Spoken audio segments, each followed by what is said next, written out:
We all understand this za is not the same za.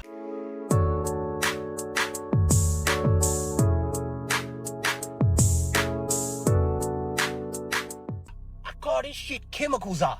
The old za, bro, it used to make life beautiful. You'll go to the park with your partners, spark some za, and damn it, my brother, you're living great. Oh, this new za? Oh, this new za make your ass a different person. You fucked up, you can't think. At least you can't think about shit that's gonna help your ass. You just think about all negative shit. Nigga thoughts beating your ass. It's all negative. You ain't good enough. Yeah. That nigga finna crush you. Hey, bro, it's like you borderline skits, bro. This not no game. If you keep hitting that shit and you starting to feel, hey, this shit ain't really giving me that same feeling it used to. It probably ain't the same shit. It's not the same weed. Today they call it za. It's not the same marijuana. I think the scientific name for it is cannabis indica. Later on, they came out with a new strain called cannabis sativa. This is the strand that's running rampant now. We call it loud. We call it hydro. We call it za, as the young man stated in the video. But all in all, the agenda has always been the same. And though the original people of the Americas have been smoking marijuana, since the beginning of time, the purpose that it serves now, or at least since 1942, 43, is ultimately to control the mind of the individuals that consume it. Now, I know that may sound far-fetched. I make my own decisions, I make my own choices, but that's just it. You're not making choices. You're not making decisions. You're doing all the wrong things in life, and it just seems to be hard for you. The people that you see that are somewhat successful, that smoke weed 24 hours a day, 7 days a week, are plants. These are government agents hired, bought, to make you think that the consumption of cannabis indica or sativa is in your best interest. We're talking about a coping mechanism that does not help you cope. As the young man stated in the video, everything is all negative. You get anxiety now. You're getting evil thoughts now. When I was coming up, and in that time when I used to partake, it was a good time. But I didn't realize that those years that I spent consuming cannabis sativa or cannabis indica or za or marijuana, I hadn't really done too much with my life. I hadn't done anything outside of continue the social normative influence, and that was to continue to propagate and or join in with the thug mentality. You hear a product of your environment thrown around. At least I did in my day.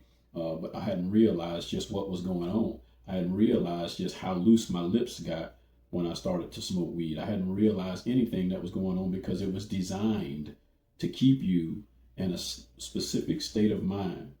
And I think that a lot of us don't realize that. Now, there are going to be those of us out here that dispute it, but the reality of it is the search for the Manchurian Candidate was a success, man.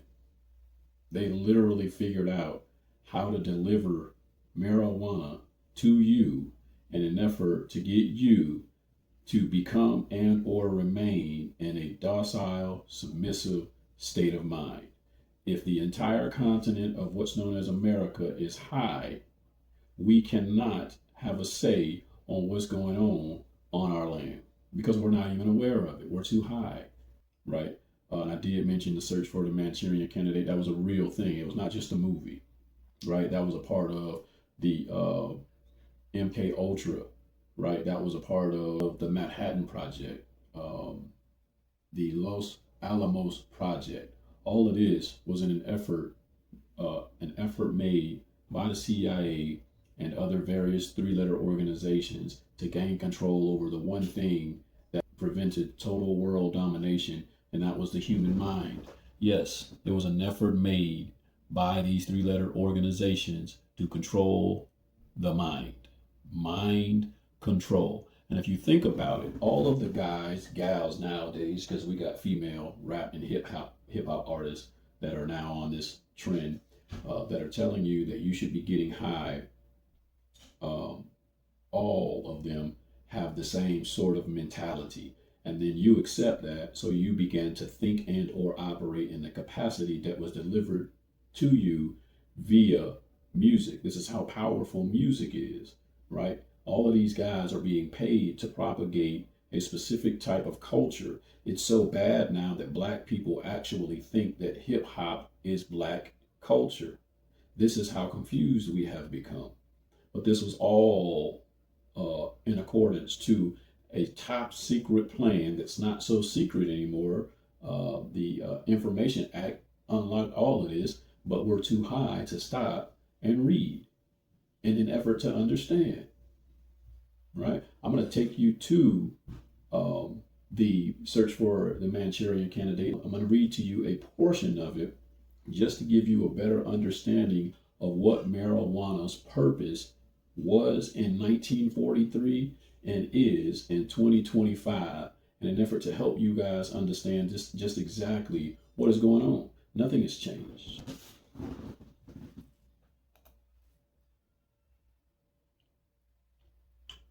This document is 262 pages long. I'm not going to read 262 pages. I mean, I have, you should, because it'll give you a better understanding. But I will read a couple of paragraphs. It says, in the spring of 1943, the committee decided, and the committee is the Office of Strategic Service. This is, or was, or is, the Wartime Intelligence Agency, known as the OSS. This is a real document. You can find it on the web right now. I'm looking at it, right?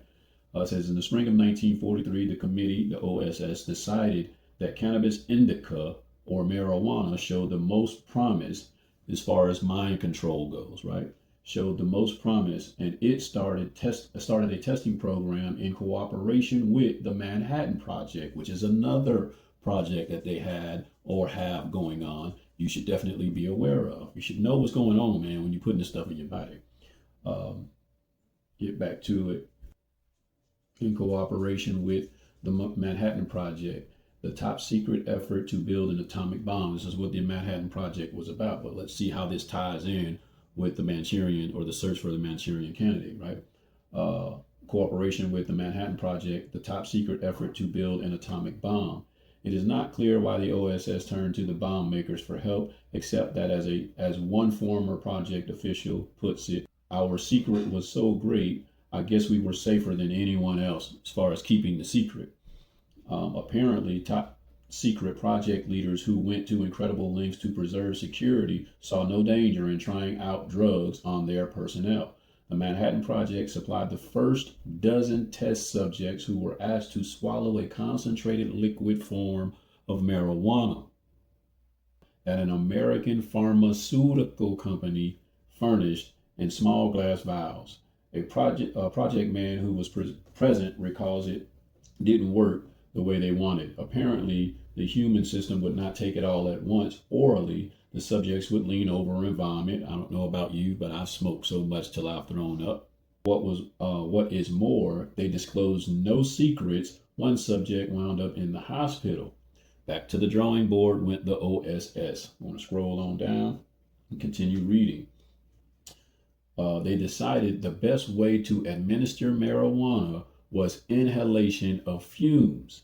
Attempts were made to pour the solution over burning coal, and the OSS officer named George White, who had already succeeded in knocking himself out with an overdose of the relatively potent substance, tried out the vapor without sufficient effect.